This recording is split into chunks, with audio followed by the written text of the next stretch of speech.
Bonjour, chers troupeaux de France. Puisque ces temps sont aux applaudissements quotidiens, je vais moi-même me permettre d'applaudir.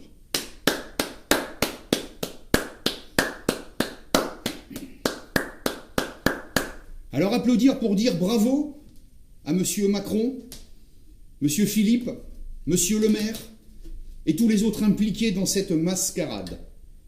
Bravo également aux obscurs metteurs en scène de cette déconstruction sociale, culturelle, économique, familiale, etc. Bravo pour le lavage de nos cerveaux par la merdiatisation audiovisuelle, par les programmes de divertissement du crétin hystérique Cyril Hanouna et de toute sa bande de guignols, par les pseudo-débats de propagande des Éric Zemmour, Patrick Cohen, Pascal Praud, Christophe Barbier. Tous à la solde des fameux 1% machiavéliques, destructeurs d'État et de société. Par les émissions de santé du docteur Simez, tout juste apte à vous faire pisser dans un flacon pour une analyse d'urine.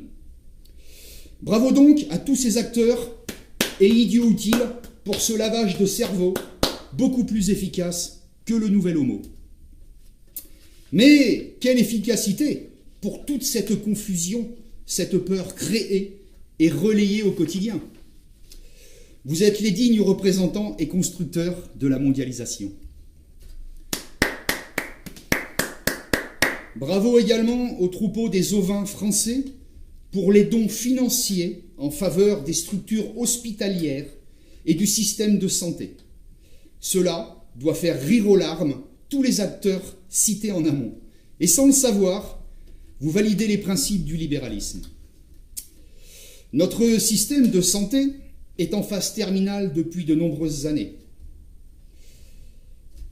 De nombreux médecins, personnels de santé, ont tiré la sonnette d'alarme depuis bien longtemps. Nous payons chaque jour des impôts, qu'ils soient directs ou indirects. C'est normalement à ça aussi que cela devrait servir. Pensez-vous réellement que les dons que vous avez faits pour les personnels soignants sont arrivés dans leur poche? Demandez-leur. Bravo aussi pour vos applaudissements sur vos balcons à 20h pour soutenir les soignants. Je suis convaincu que parmi vous, il y a des gens qui leur crachaient à la gueule il y a à peine quelques mois. Dans les halls d'urgence, parce que vous n'étiez pas pris rapidement en charge et que votre urgence n'était ni plus ni moins qu'un nez qui coule, une petite douleur au doigt de pied, ou bien encore, juste un pet de travers. Il y a aussi, j'en suis sûr, des personnes qui, pendant les manifestations du personnel hospitalier, les regardaient assis sur leur canapé devant leur télé, sur BFM, se faire taper sur la gueule ou se faire gazer.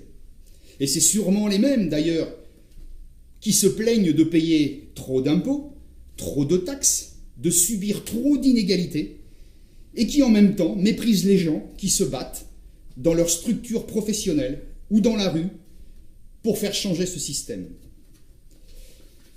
Alors, mes chers moutons triotes, avez-vous compris où ils veulent nous emmener paître? Pour la majorité d'entre nous, je ne pense pas.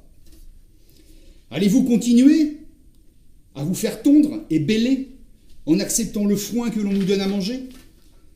Allez-vous vous éveiller? Allez-vous prendre le temps de vous informer réellement sur ce qui se passe depuis longtemps dans ce pays? Trouvez-vous normal, par exemple, que la France, soi-disant 5e puissance mondiale, n'ait pas été en mesure d'anticiper et de gérer en amont cette crise sanitaire? De faire fabriquer des moyens de protection et du matériel nécessaire à notre santé et notre sécurité. Ce confinement a-t-il encore un sens? On nous maintient chez nous par la peur et dans le mensonge. Je ne dis pas qu'il faut prendre cette épidémie à la légère.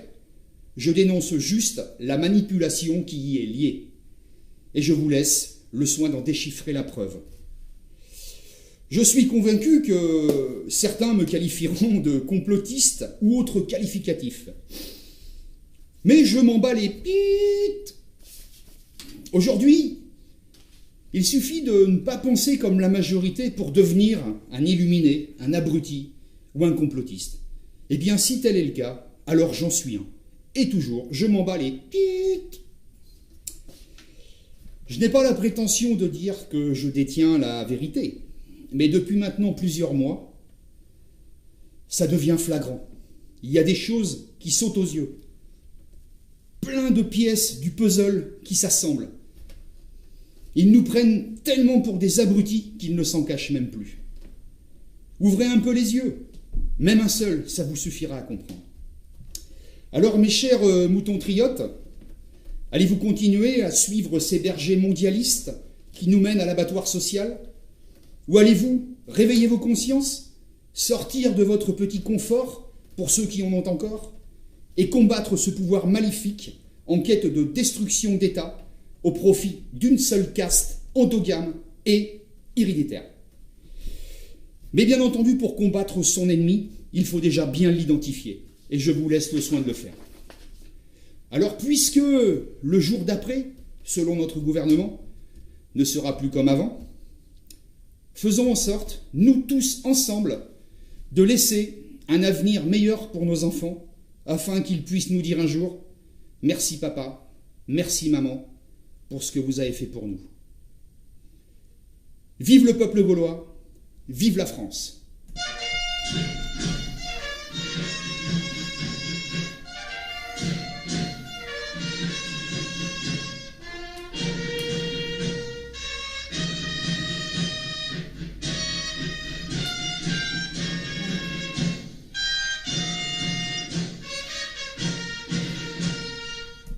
Au revoir.